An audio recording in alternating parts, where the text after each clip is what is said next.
acontecimiento tan importante en el cual nos hemos visto involucrados, sobre todo cuando se ha callado, ¿sí?, el derecho de la libertad de expresión, cuando se ha judicializado, ¿sí?,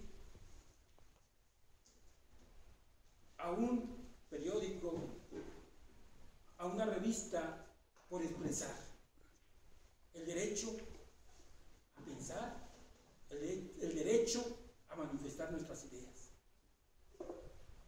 Solamente esta violación del derecho a la libertad de expresión se da en regímenes donde se violentan los derechos humanos.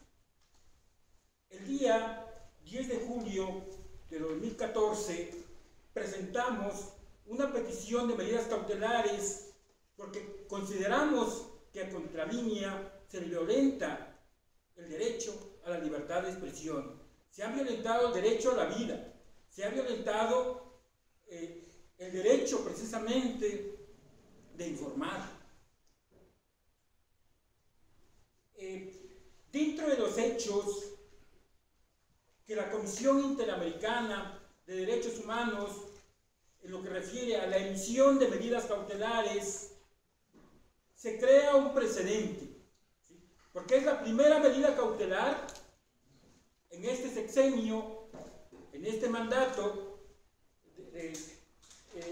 donde está Peña Nieto, ¿sí?, es la primera medida cautelar a favor de periodistas. Y sobre todo crea un precedente, porque como yo lo decía en un principio, cuando se calla a quien informa, se calla o se prohíbe el derecho a los demás ciudadanos de estar informados. Por lo tanto, hay una violación flagrante de la libertad de expresión.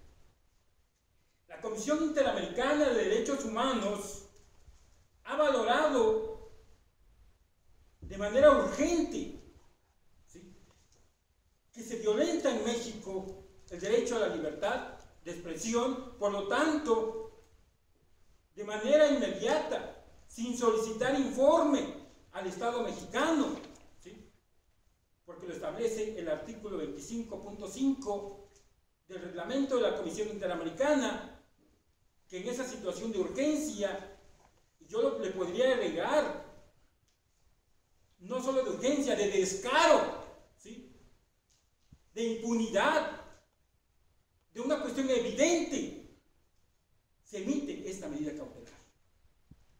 El mecanismo de derechos humanos, que es una cortina de humo, no ha funcionado. Siguen causándose agravios a periodistas, hombres y mujeres. Se siguen asesinando, siguen callando la verdad. Por tal situación, en este caso, donde se crea un precedente, no se va a quedar hasta acá. Se presenta la medida, la cautelar, se otorga. En caso de que no se cumpla, solicitaremos a la Comisión Interamericana solicite medidas provisionales ante la Corte Interamericana de Derechos Humanos, porque así lo establece, que dice que en caso de incumplimiento se podrá solicitar medidas provisionales. ¿Qué más sigue? Sigue la situación de implementación de medidas, pero como sabemos que en un momento no se pueden cumplir, pueden llegar a la Corte Interamericana. ¿Qué más sigue? Sigue el caso de fondo, ¿sí?, porque la propia Comisión Interamericana está convencida que hay que dejar un precedente. Si no estuviera convencida, no hubiera actuado de inmediato.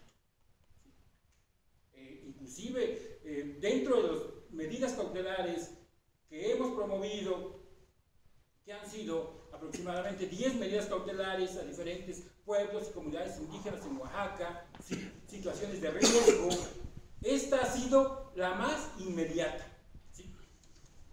A 8 días de presentarse la medida, hay una respuesta. Por lo tanto, creo que si este caso reúne los elementos para presentarse como caso de fondo, y este caso puede llegar a la Corte Interamericana de Derechos Humanos creando jurisprudencia, ¿sí?, para proteger los derechos de las y los periodistas en base a una sentencia. Es un procedimiento más largo, pero consideramos que sí puede llegar, ¿sí? Consideramos también, ¿sí?, que esta medida cautelar es